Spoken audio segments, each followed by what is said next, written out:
अस्सलाम वालेकुम। हमने इससे लास्ट वीडियो में 5.2 अपनी एक्सरसाइज कंप्लीट की थी और वहाँ तक हमने फिजिबल रीजन के बारे में पढ़ लिया था। अब जो हमारे पास जो हमारा आखिरी टॉपिक है लीनियर प्रोग्रामिंग के हवाले से कि एक्सरसाइज 5.3 के जो क्वेश्चंस हैं एक तो वो हमने करने हैं अब, और इसमें जो चीज़ें अब लीनियर प्रोग्रामिंग में जो हमारी रह गई हैं उसमें एक चीज़ तो है हमारे पास ऑब्जेक्टिव फंक्शन। कि ऑब्जेक्टिव फंक्शन क्या होता है? हमारी जो इस सीरीज़ की सबसे पहली वीडियो थी उसमें ये सारी बातें हमने की थी, लेकिन जस्ट हमने ओवरव्यू लिया था तब। तो हम बारी बारी देखते हैं ये सारी चीज़ें क्या होंगी। और देन क्या है, इसमें एक डेफिनेशन है ऑप्टिमल सॉल्यूशन की। तो बेसिकली में ऑब्जेक्टिव फंक्शन क्या है? Function which is to be maximised और minimised is called an objective function. Basically में ऑब्जेक्टिव फंक्शन को अगर वैसे कहा जाए तो जो हमारा ऑब्जेक्टिव है, हमारा उस प्रॉब्लम से रिलेटेड जो भी ऑब्जेक्टिव है तो वो हमारा क्या होगा? ऑब्जेक्टिव फंक्शन होगा। जैसे कि हमने ये बात कही थी कि जी अगर हम मिनिमम कॉस्ट चाहते हैं या मैक्सिमम प्रॉफिट चाहते हैं तो वो हमारा क्या होगा? ऑब्जेक्टिव फंक्शन होगा। और डेफिनेटली हमने अपने प्रॉफिट को मैक्सिमाइज करना होगा या अपने जो एक्सपेंस लग रहे हैं उनको मिनिमाइज करना होगा। तो वो हम किस तरीके से देखेंगे। देन क्या है कि जी जो ऑप्टिमल सोल्यूशन है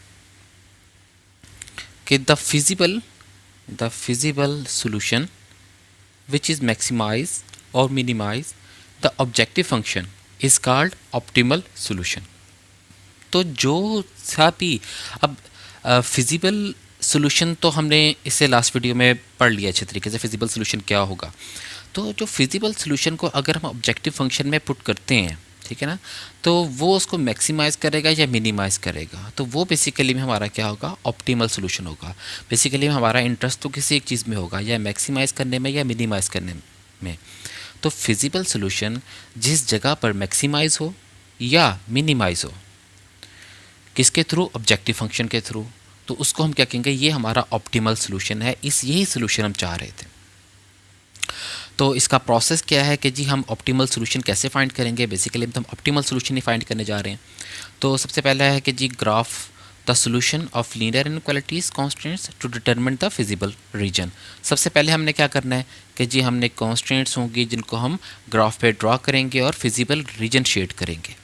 देन क्या होगा कि हम उसके कॉर्नर पॉइंट्स फाइंड करेंगे। ठीक है, जो फिजिबल रीजन है वहाँ से हम क्या लेंगे? Corner point. Find the corner point of the feasible reason. Feasible region के हमने कॉर्नर पॉइंट फाइंड करने। और फिर क्या होगा? Evaluate objective function. तो फिर हम ऑब्जेक्टिव फंक्शन को इवेल्युएट करेंगे at each corner point two find the optimal solution. तो ये प्रोसेस है कि हम क्या करेंगे जी, एक तो पहले ग्राफ बनाएंगे। ग्राफ बनाने के बाद हम कौन सा एरिया शेड करेंगे? तो हम वो फिजिबल रीजन शेड करेंगे। और फिजिबल रीजन क्या था कि जी जो रीजन फर्स्ट क्वाड्रेंट में रिस्ट्रिक्टेड होता है उसको हम फिजिबल रीजन कहते हैं। देन क्या होगा कि उस फिजिबल रीजन के हम कॉर्नर पॉइंट फाइंड करेंगे। तो जब हमारे पास वो कॉर्नर पॉइंट्स आ जाएंगे तो हम बारी बारी इन तमाम कॉर्नर पॉइंट्स को क्या करेंगे? हमारे ऑब्जेक्टिव फंक्शन में पुट करेंगे और फिर देखेंगे अगर तो हमसे मैक्सिमाइज़ की डिमांड की गई थी तो हम उसकी मैक्सिमम वैल्यू बताएंगे, और अगर हमें मिनिमाइज की डिमांड की गई थी तो हम उसकी मिनिमम वैल्यू बताएंगे, और वही हमारा क्या होगा? ऑप्टिमल सोल्यूशन होगा। अब एक्सरसाइज पर आते हैं, इन्हीं क्वेश्चंस को देखते हैं कि जी हम ये किस तरीके से ये ऑप्टिमल सोल्यूशन गेन कर सकते हैं। तो जो हमारा सबसे 5.3 का जो पहला क्वेश्चन है, ये पहले जो 6 क्वेश्चंस हैं ये तो बने बनाए उसने दे दिए हमें कि ऑब्जेक्टिव फंक्शन भी बना दिया और कॉन्स्टेंट्स भी निकाल के दे दिए। जबकि 7, 8 और 9 क्वेश्चन जो हैं वहाँ हमारे पास वर्बल जो हैं स्टेटमेंट्स हैं, और देन क्या है कि उन स्टेटमेंट से हमें क्या बनाना पड़ेगा? पहले ऑब्जेक्टिव फंक्शन और कॉन्स्टेंट्स को बनाना पड़ेगा, और देन हम उसको ऑप्टिमल सोल्यूशन प्रोवाइड करेंगे। और अगर आपको याद हो तो ये एग्जाम्पल जो है, जो 7 नंबर क्वेश्चन है, तो ये मेरी पहली ही इस लीनियर प्रोग्राम की जो पहला लेक्चर है उसमें मैंने इसी को डिस्कस करके इसका ग्राफ वगैरह बनाया था, लेकिन हमने वहाँ इसको अंडरस्टैंड तो नहीं किया था कि किस तरीके से बना है, लेकिन अब हम इसको भी डिस्कस करते हुए जाएंगे। खैर पहले इस क्वेश्चन पे आते हैं, क्वेश्चन नंबर 1 पर। इसमें क्या डिमांड कर रहा है? कहता है मैक्सिमाइज दिस फंक्शन, और ये हमारा क्या होगा इस वक्त? Objective function. ये जो आपके पास जो फंक्शन गिवन होता है ये ऑब्जेक्टिव फंक्शन होता है, और सब्जेक्ट टू कांस्टेंट्स, और ये कांस्टेंट्स आपके पास एक कांस्टेंट ये दी हुई है और एक कांस्टेंट ये दी हुई है, और ये आगे वही लिमिटेशंस दी हुई हैं। क्योंकि अगर वो ये लिमिटेशन ना भी दे, ठीक है ना, अगर ये लिमिटेशन ना भी दे तो अंडरस्टूड है कि x ग्रेटर दैन 0 होगा और y ग्रेटर दैन 0 होगा। जस्ट इक्वालिटी का साइन नहीं आएगा, जस्ट हम क्या लिखेंगे कि जी x पॉजिटिव है और y पॉजिटिव है, फिर इसके हिसाब से हमें कॉर्नर पॉइंट्स निकालने पड़ेंगे। और इसका आइडिया आपको बखूबी हो चुका है जब हमने कॉर्नर पॉइंट्स के हवाले से जब हमने बात की थी, तभी मैंने इसको बड़े अच्छे से डिस्कस किया था।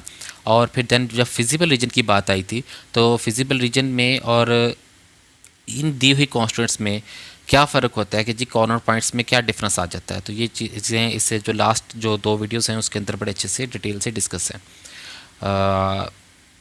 प्रॉब्ली आप जो इसका पार्ट 8 है, पार्ट 8 में ये बड़े अच्छे तरीके से मैंने मेंशन किया हुआ है कि अगर ये ना भी दी हो तो हम इस तरीके से हवाले से लेते हैं और कॉर्नर पॉइंट्स पे क्या इफेक्ट पड़ता है। खैर, अगर अब हमें क्या क्या है जो उसने डिमांड कर दी है कि जी x ग्रेटर दैन और इक्वल टू 0 और y ग्रेटर दैन और इक्वल टू 0, इसलिए हम इन्हीं को यूज़ करेंगे, इसको हम लीव कर देंगे।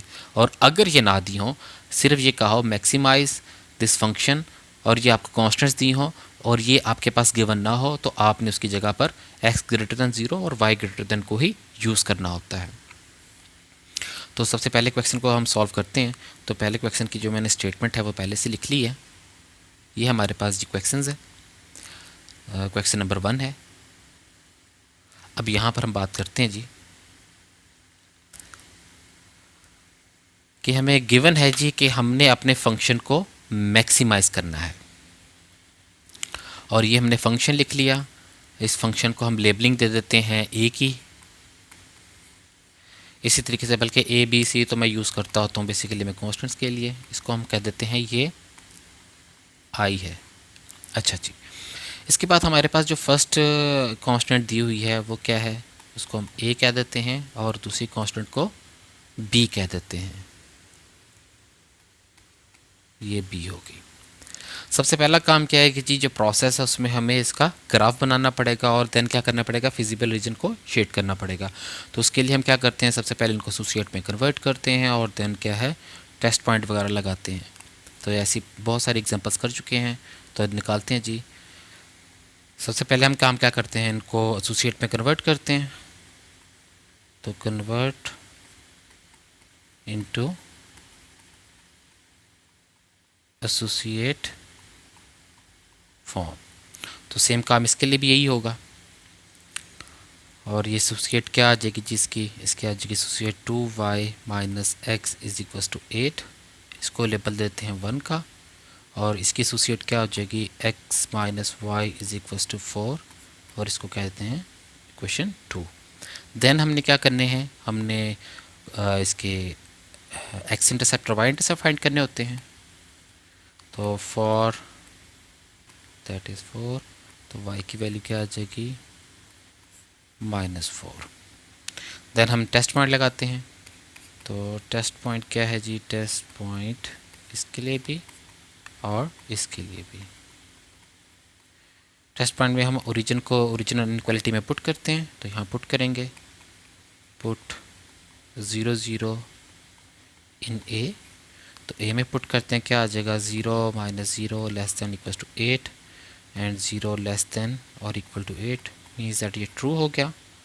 सेम एज इट इज़ यहाँ पर है 0 लेस दैन इक्वल टू 4, और ये क्या हो गया, ये भी ट्रू हो गया। जब हम टेस्ट पॉइंट लगा लेते हैं तो हम क्या करते हैं कि जी हम अपनी ग्राफ पर क्या है एक्स वाई प्लेन पर इन लाइन को क्या करते हैं, ड्रॉ करते हैं with help of x intercept and y intercept. तो ये हमने जी दोनों लाइंस ड्रॉ कर ली। अब आप देख रहे हैं कि ये 2 लाइंस तो आ गई हैं। अब हमें क्या करना पड़ेगा, इनका शेड करना पड़ेगा ग्राफ को, इनका कॉमन रीजन। और दूसरी बात यह है कि दोनों के टेस्ट पॉइंट क्या हैं, ट्रू हैं, और हमारे पास लिमिटेशन है कि हमारा एक्स और वाई जो है वो क्या है, वो पॉजिटिव है। तो ये शेडिंग करते वक्त हमें एहतियात करनी पड़ेगी थोड़ी सी कि जी हम जब शेड करें, एक तो हमने कॉमन रीजन शेड करना है और दूसरे नंबर पे ना तो नेगेटिव एक्स एक्सिस की तरफ जाना है ना ही नेगेटिव वाई एक्सिस की तरफ। तो ब्लू लाइन जो है वो जब हम शेड करेंगे तो वो हमारे पास इस जगह से स्टार्ट होगी।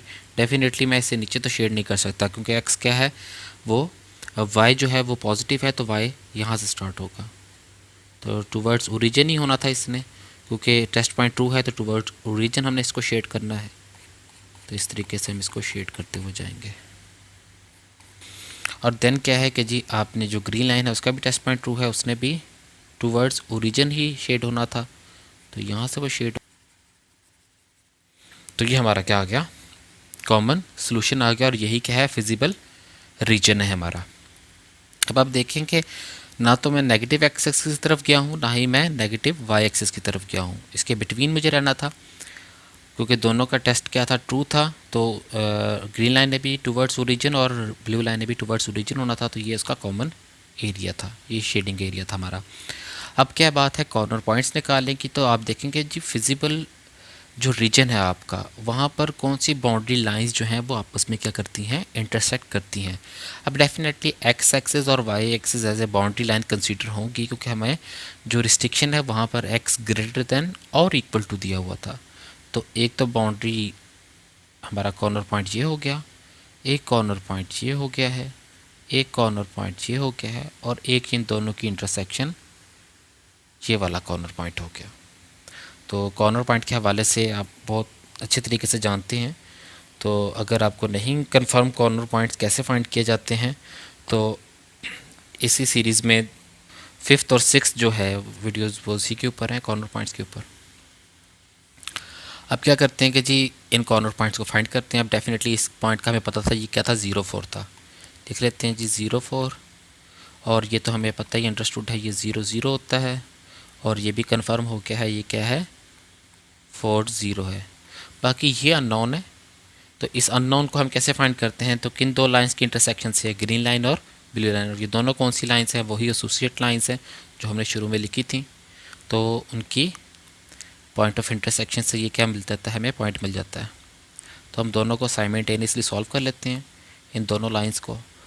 और इन दोनों लाइंस को अगर मैं ऐड कर दूं, डेफिनेटली आपको नज़र आ रहा है कि एक्स के कोफिशिएंट्स तो सेम हैं और उनके साइन भी अपोजिट हैं, तो जस्ट ऐड करने से ही काम चल जाएगा हमारा।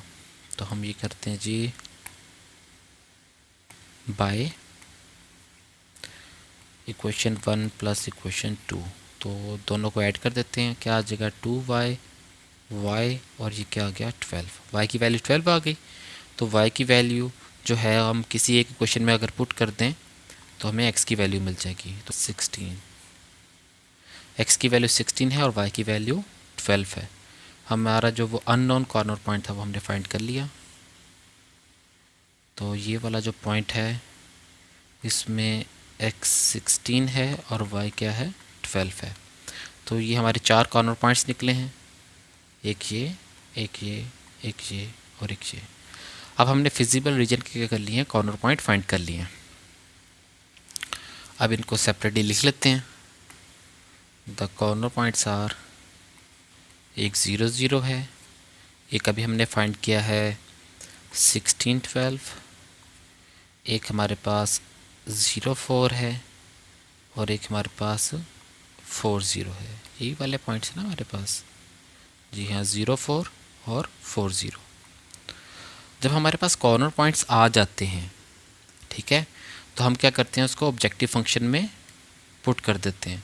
अब हमारे पास ऑब्जेक्टिव फंक्शन जो है बेसिकली में वो हमें शुरू में ही गिवन है कि f of x is equal to this.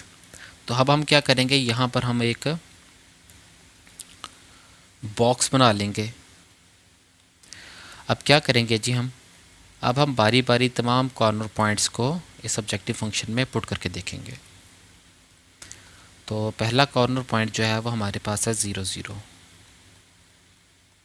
तो x की वैल्यू भी 0, y की वैल्यू भी 0। अगर यहाँ रखते हैं तो क्या आता है 0 0 0 प्लस 0, और रिज़ल्ट क्या आ गया जी 0। इसके बाद हमारे पास 16 12 है, तो एफ ऑफ एक्स 16 12, तो 2 इंटू 16 प्लस 5 इंटू 12, तो ये हमारे रिजल्ट्स आ गए। हमने फंक्शन को करना क्या था, मैक्सिमाइज़। तो इस जगह पर देखें कि सबसे मैक्सिमम वैल्यू क्या आई है, सबसे मैक्सिमम वैल्यू आई है 92। तो हमारा जो फंक्शन है, यानी कि जो हमारा ऑप्टिमल सोल्यूशन है, वो हमारे पास क्या है 16 और 12 है, जहाँ पर फंक्शन क्या हो जाता है, मैक्सिमाइज। तो ओवर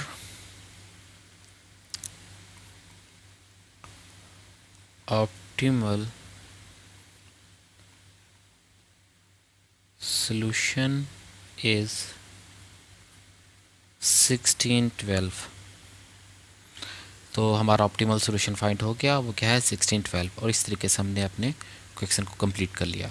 तो जितने भी ये लीनियर प्रोग्रामिंग के क्वेश्चन है ये ग्राफिकल मेथड से वो इसी तरीके से सॉल्व होते हैं कि आपने ये 3 स्टेप्स कंप्लीट करने होते हैं कि जी आप क्या करते हो, graph the solution of linear inequalities constants to determine the feasible region. जैसे अभी हमने किया कि हमारे पास ये लीनियर इनक्वालिटीज़ थी, हमने पहले इनको एसोसिएट में कन्वर्ट करके x intercept y intercept find किया, टेस्ट पॉइंट लगाए ताकि हम इनका ग्राफ बना सकें। तो जब हमने ग्राफ बनाकर ये फिजिबल रीजन को शेड कर लिया, feasible region definitely x positive और वाई पॉजिटिव होता है उसमें, और ये गिवन भी होता है हमें। तो वो करने के बाद जब हम ग्राफ पे इसको बना लेते हैं तो हमें क्या करना पड़ता है, find the corner points of the feasible reason. तो हमने क्या किया, इसके कॉर्नर पॉइंट्स फाइंड किए फिजिबल रीजन के, ये 4 कॉर्नर पॉइंट्स निकले थे। और फिर क्या करते हैं, evaluate objective function at each corner point. तो हर कॉर्नर पॉइंट को पुट करके हम फंक्शन को क्या करते हैं, ऑब्जेक्टिव फंक्शन को एवेल्यूएट करते हैं और फाइंड करते हैं ऑप्टिमल सोल्यूशन। और ऑप्टिमल सोल्यूशन कौन सा होगा कि जैसे ऑब्जेक्टिव फंक्शन में डिमांड की होगी, अगर मैक्सिमाइज है तो जो मैक्सिमम वैल्यू होती है वो ऑप्टिमल सोल्यूशन होगा, और अगर मिनिमाइज है तो जो सबसे लोएस्ट वैल्यू होती है वो हमारा ऑप्टिमल सोल्यूशन होगा। तो ये मैक्सिमाइज मिनिमाइज लिखा हो तो इससे परेशान होने की ज़रूरत नहीं है, प्रोसीजर सबका सेम है, कोई क्वेश्चन चेंज नहीं है। सिर्फ क्या होगा कि यहाँ पर अगर मैक्सिमाइज था तो आपने जो हाईएस्ट वैल्यू होगी वो पिक करनी है, और अगर मिनिमाइज था तो सबसे लोएस्ट वैल्यू। अगर इसी फंक्शन के हवाले से यही क्वेश्चन में अगर उसने मिनिमाइज लिखा होता तो हमारा जो सोल्यूशन होना था वो ये होना था, और हम कहते हैं कि जी आवर ऑप्टिमल सोल्यूशन इज़ 0 0 के ओरिजिन पर क्या है हमारा ऑप्टिमल सोल्यूशन फाइंड हो रहा है। आई होप सो कि आपको अंडरस्टैंडिंग होगी क्योंकि आज की इस वीडियो में यही क्वेश्चंस मैंने आपसे डिस्कस करने थे। तो ये पहले जो 6 क्वेश्चंस हैं, ठीक है ना, ये सारे एक जैसे ही हैं, इनमें से एक तो मैंने डिस्कस कर दिया, बाकी ये क्वेश्चन आप खुद से करके देख सकते हैं। तो इसके बाद क्वेश्चन नंबर 7, 8 और 9 है। तो 7, 8, 9 जो है वो हम इससे नेक्स्ट वीडियो में इसको कवर कर लेंगे। तो अभी तक आप इन 6 क्वेश्चंस को करें और फिर देन हम इनको अगली वीडियो में कर लेंगे। नेक्स्ट वीडियो तक अल्लाह हाफिज़।